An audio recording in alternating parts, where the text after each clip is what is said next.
Donc, bonjour Facebook, bonjour Instagram, Twitter, on dirait qu'il est en fonction pour l'instant. Donc, je vous souhaite une bonne journée. Bienvenue à Demande à Sam, épisode 32. Aujourd'hui, on va parler de les coûts d'adoption, l'âge d'un animal qui est trouvé, puis aussi on va parler des autres animaux pour l'adoption. Donc, les coûts d'adoption. Donc, ça, c'est une question de Marianne qui voudrait savoir. Bonjour, j'aimerais savoir combien ça coûte adopter un chien. Les chiens, normalement, chez nous, environ, c'est 365 $. Ça peut varier parce que les chiots, là, on peut les faire un petit peu plus élevés, qui est 500, puis les seniors, là, nos petits vieux, ça peut être 300. Mais ça peut varier parce que nous, là, si des fois, là, j'en avais déjà parlé, là, des adoptions humanitaires. Je vais mettre ça ici. Désolé, j'avais oublié de faire une petite. Ça ici. Sur notre site Internet, on a des petits tableaux dans la section là, adopter les avantages d'adopter un refuge. Parce que des fois, il y a des personnes qui me disent je trouve ça cher d'adopter un chien à 365 ou un chat là, à 200 ou 260. Parce que quand on compare, ça vient quand même vraiment pas cher. C'est sûr que si vous faites donner un animal gratuit sur une plateforme là, d'annonce sur les sites Internet, puis vous ne faites pas stériliser, vacciner, micropicer, rien de fait, ben c'est sûr que ça coûte pas mal moins cher que si vous le voulez qu'il soit tout fait, je vous dirais. Sur notre tableau comparatif, là, on va commencer à parler des chiens, puis après ça, on va parler des chats.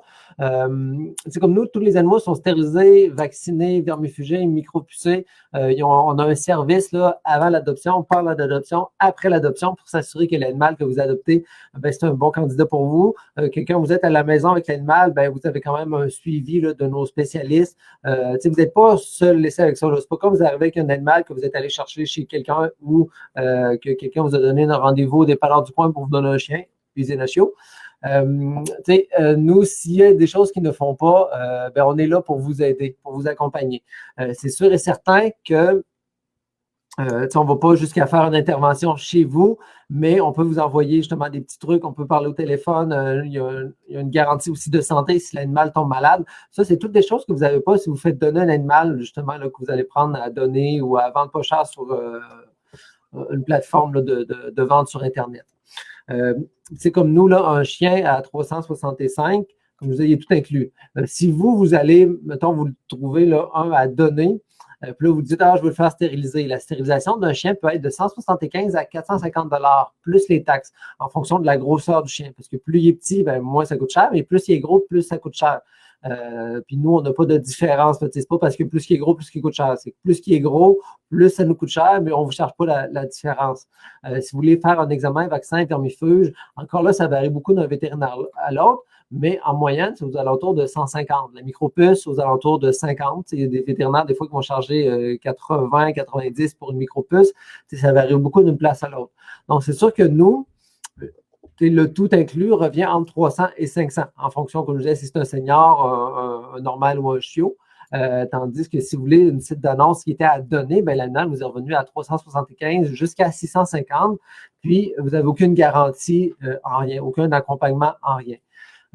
Puis pourquoi, nous, il y a une différence de prix aussi, mettons, entre les chiots, les seniors puis les normaux, vous direz, ça va beaucoup avec l'offre et la demande. Parce que les chiots, vu que tout le monde en veut, on sait qu'on va être beaucoup plus facile de les faire adopter. Parce que je vous dirais que dans 99% des cas, quand on fait adopter un chien de grande taille, il va nous avoir coûté plus cher à faire adopter c'est ça, il va coûter plus cher à faire adopter que les frais d'adoption. Donc, souvent, là, mettons, un chien on va faire adopter 365 plus les taxes, c'est pas rare que ce chien-là va nous avoir coûté 400, 450, 500, 600, parce que si l'animal est resté environ 3 semaines au refuge, il faut compter les frais d'entretien, plus la stérilisation. Donc, stériliser un gros chien, des fois, peut nous revenir facilement à 200 $, plus le 3 semaines qui est dans le refuge. Donc, souvent, les gros chiens, c'est ça, là, ils nous coûtent plus cher à faire adopter. Tandis que les chiots sont tout petits, ils ne nous coûtent pas cher à faire stériliser et ils sont adoptés vraiment rapidement. Donc, c'est pour ça qu'ils ont beaucoup avec l'offre et la demande. Fait que oui, les gros chiens, on arrive dans le rouge, mais avec les chiots, ça nous aide. Puis les seniors, ben, c'est parce qu'on sait que c'est pas tout le monde qui est prêt à adopter un chien adulte. Ben, senior, quand on parle de senior, là, c'est dans les 8, 9, 10 ans. Souvent, il peut avoir un petit peu plus de problèmes de santé. Instagram ne marche pas du tout, du tout. Donc, ça peut souvent avoir des problèmes de santé. Donc, c'est pour ça qu'on le fait adopter un petit peu moins cher. Ah, ça a l'air de marcher. Désolé. Puis, c'est ça, où est-ce que j'en suis rendu? Ah oui, aussi, des fois, nos seniors, on peut les faire adopter un petit peu moins cher que ça, en fonction des fois s'il y a des examens, pas s'il y a des examens, là, mais s'il y a des soins de santé à faire sur l'animal. Puis, je vais vous donner l'exemple d'un chat. Donc, si vous faites donner un chat, ben oui, il ne vous coûte rien à faire donner, mais tu sais, comme nous, ça va de 250 à 260. Parfois, des chats qui sont dégriffés les quatre pattes, on va le faire 320 $. Nous, le dégriffage, ce n'est pas quelque chose qu'on prône, mais quand il nous arrive, ces animaux qui sont vraiment en demande. Fait qu'on y va encore là un peu avec l'offre et la demande. Donc, un animal souvent qui est dégriffé, on va le faire un petit peu plus cher parce qu'on sait qu'il va partir quasiment instantanément. Donc, entre nous, c'est entre 200 et 260. Puis nous, encore là, il est stérilisé, vacciné, vermifugé, micropucé. Il y a un service avant, pendant, après au besoin. Tandis que si vous voulez aller le faire donner, ben, la stérilisation peut être de 125 à 200. Une chose qui va varier beaucoup, ça va être le sexe. Un mâle est beaucoup moins cher à faire stériliser qu'une femelle. Une femelle coûte plus cher parce qu'un mâle, c'est facile l'opération, tandis qu'une femelle, là, ben, c'est un petit peu plus compliqué à faire. L'examen vaccin vermifuge aux alentours encore là de 150. Le micropuce, comme je vous dis, plus ou moins 50, ça peut aller en fonction des vétérinaires. Puis il n'y a pas de service. Donc, un chat, vous allez faire donner, mais que vous voulez qu'il soit tout prêt avec toute la stérilisation, les vaccins et tout, peut revenir de 325 à 400. Donc, ce qui est quasiment la moitié prix de ce que nous autres, on le fait adopter. Donc, c'est toujours justement une question de perspective. C'est-à-dire, oui, vous allez le faire donner, mais vous ne faites rien sur l'animal. C'est sûr qu'il va vous coûter moins cher que si vous le prenez en refuge. Mais si vous avez l'intention de le faire tout compris, qu'on va vous redire, ben, ils vont venir beaucoup moins cher en refuge. Puis en plus, vous avez un suivi de ce que vous n'avez pas justement là, en le faisant donner là, sur Internet. Puis j'ai déjà aussi entendu des histoires là, des animaux à vendre sur des plateformes là, de vente là, qui peuvent être vendus là, quasiment 1000 $ ou 700 à 1500 qui ne sont pas vaccinés, qui n'ont rien fait. Puis il n'y a pas non plus de suivi. Parce qu'il faut faire attention, ce n'est pas tous les éleveurs qui sont des bons éleveurs, ce n'est pas tous ceux qui s'improvisent éleveurs non plus qui sont éleveurs. Donc, faites attention sur les sites de revente avant d'aller vous acheter un animal là. J'ai entendu beaucoup d'histoires non plaisantes, qu'on pourrait dire. Donc, je ne veux pas vous dire aux personnes, allez pas les voir, là, juste venez en refuge. Je veux dire, tout le monde est libre de faire ce qu'il faut, ce qu'il veut. Par contre, ce que je vous dis, c'est informez-vous. Donc, regardez, là, allez voir chez la personne, est-ce que ça a l'air beau, est-ce que ça a l'air propre, est-ce que les animaux ils ont l'air d'être bien entretenus. Parce que, tu sais, si les animaux ils ont été malmenés un petit peu étant jeunes, ça va occasionner des problèmes de comportement. Si on n'a pas eu la socialisation nécessaire, ça peut justement donner des problèmes de comportement qu'on ne verra pas nécessairement à l'âge bébé, chiot ou chaton, mais qu'on va voir plus loin quand il va grandir. Donc, c'est pour ça que si vous allez acheter sur des animaux là, sur les sites de revente, faites attention. C'est peut-être des fois d'avoir des références ou si vous avez un petit feeling que vous n'êtes pas sûr, là, ben, suivez votre petit feeling, d'accord? L'autre question, c'est une question de Wendy. Wendy, c'est une question par rapport à Lucky. Je ne sais pas s'il y en a qui l'ont vu. Là. Le Lucky, c'est le malinois qu'on avait qui était à l'adoption, qu'on a mis sur le site, qu'on a mis une photo, puis qu'on a eu beaucoup de j'aime et de likes parce que la photo est vraiment belle et le chien est vraiment beau. Donc, je ne prendrai pas toute sa question parce qu'elle parlait justement de Lucky, mais je vais juste prendre un petit bout. Qui est bonjour, je ne sais pas si j'ai le droit de vous demander cela, mais le malinois croisé de 3 ans, vous avez son âge réel ou c'est avec la dentition? Ben oui, Wendy, tu as le droit de le demander parce qu'on est là pour répondre aux questions. Quand l'animal est trouvé, on y va avec la dentition. Puis, quand il va avec la dentition, ce n'est pas une science exacte. Parce que des fois, on va faire adopter un animal. Des fois, on va faire adopter un animal que là, le vétérinaire va estimer tel âge. Il va aller chez un autre vétérinaire, le vétérinaire va estimer tel autre âge. Il va aller chez le toiletteur va estimer un autre âge. Donc, on y va vraiment avec l'état des gencives, l'état des dents, le tartre. Donc, ça peut varier d'un animal à l'autre. La nourriture va varier beaucoup sur justement la santé la santé buccale. Donc, c'est sûr que si un animal a mangé de la nourriture de moins bonne qualité toute sa vie, sa santé buccale peut être moins bonne.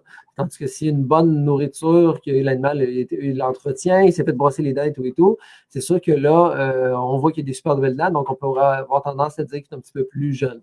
Donc, c'est pour ça que quand l'animal est trouvé, c'est vraiment on se fie à ce qu'on se voit. Si l'animal a eu un détartrage, mais encore là, c'est un petit peu plus dur à donner. Donc, c'est pour ça qu'on y va avec l'aspect général de l'animal. C'est sûr que si on voit un animal qui est tout blanc, qui est vraiment vieux, mais qui a des super de belles dents, là, on se dit, OK, il y a eu un détartrage, donc on ne suit pas juste aux dents. On se fie à plusieurs choses, mais comme je vous dis, c'est vraiment subjectif. D'un vétérinaire à l'autre, d'un professionnel à l'autre, ça va changer. C'est sûr que quand quelqu'un vient nous porter l'animal, ben là, on le sait parce qu'on a sa date de naissance. Encore là, si la personne vient nous porter, mais il se l'était fait donner, c'est pour ça que l'âge, là, c'est vraiment subjectif. C'est pas du tout une science exacte. Puis, les autres choses que je voulais parler, c'est nos amis, les autres animaux. Donc, les rongeurs. On a plusieurs autres animaux pour l'adoption. Ici. Puis là, j'en ai moi-même en famille d'accueil. Ça va bien.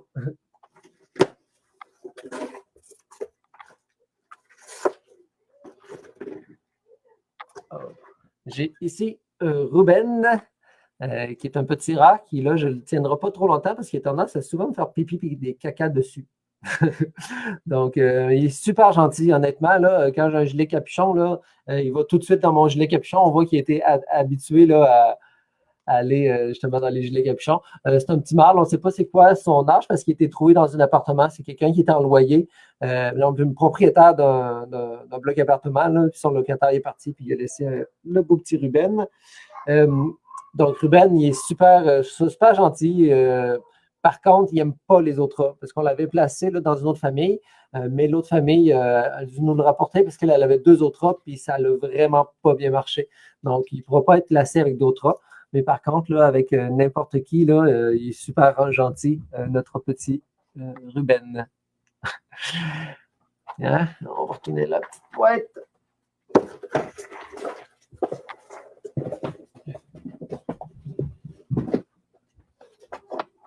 Et j'ai aussi, je ne sais pas si on m'entend, 1, 2, 1, 2. Oh. J'ai aussi deux gros cochons d'Inde. C'est 2 frères. Ici, c'est Flash et l'autre, son nom, il est un peu bizarre. Flash et Bistouf. Oh, je l'ai mal écrit sur Instagram. En tout cas, ici, on a Flash. Flash est un petit peu moins peureux que son frère. Bistouf, là, on va venir ici, Flash. Bistouf, lui, il est un petit peu plus timide. Là. Dans sa cage, là, il a tendance souvent à se cacher un petit peu plus. Donc, Flash et Bistouf, on va les faire adopter. Hey, il est sauté sa chaise.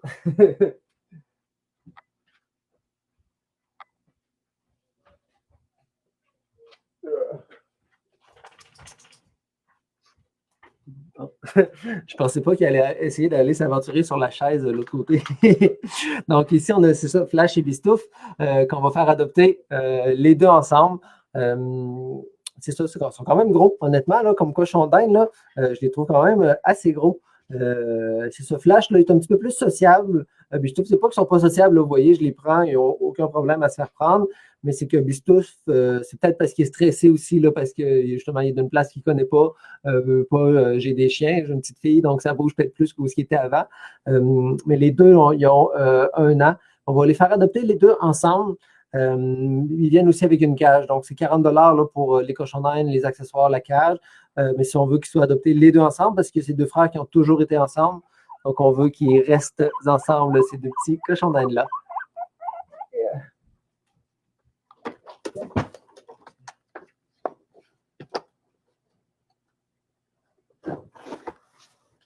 Je vais reformer la petite cage.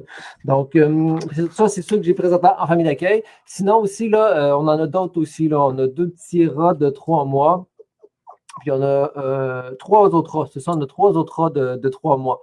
Donc, on a beaucoup d'autres animaux présentement à l'adoption. Donc, s'il y en a que ça les intéresse, mais simplement contacter directement Sabrina au refuge. Je vais vous dire comment ça fonctionne pour les adoptions de ces petits animaux-là. Aujourd'hui, c'est tout pour aujourd'hui. Demain, je ne crois pas avoir d'épisode parce que là, ma conjointe, elle a recommencé à travailler à cause justement, du déconfinement. Puis, mais la garderie n'est pas encore prête à reprendre notre petite. Donc, c'est sûr que là, mes heures de travail vont être diminuées, donc je vais devoir me concentrer sur sur certaines choses, hein. Mais je vais voir comment ça va aller demain, là. Mais je ne penserai pas faire une demande à Sam là, demain. Puis ça va aller au courant de la semaine parce que ma conjointe n'a pas encore un horaire fixe sûr, là. On va s'arranger avec moi, mon horaire, son horaire et tout, là. Donc, c'est pour ça que ça vient encore mettre un nuage sur la structure, pas nuage, en tout cas, ma structure vient d'être encore un petit peu chamboulée. Donc, c'est ça. Donc, je dirais à 95% pas mal sûr qu'il ne demandera pas de demande à Sam. Donc, sur ça, je vous souhaite une bonne journée. Profitez du beau temps. Je ne sais pas par chez vous, mais chez nous, c'est vraiment humide, là. Comme je disais, moi, souvent, je vais dîner à l'extérieur. Donc, c'était vraiment humide là, quand j'allais dîner tantôt. Mais le soleil est là, donc ça fait du bien. Sur ça, ben, si vous avez des questions, n'hésitez pas, partagez, commentez. Euh, Puis aussi, tant que vous avez des questions, j'ai des réponses. Bonne fin de journée.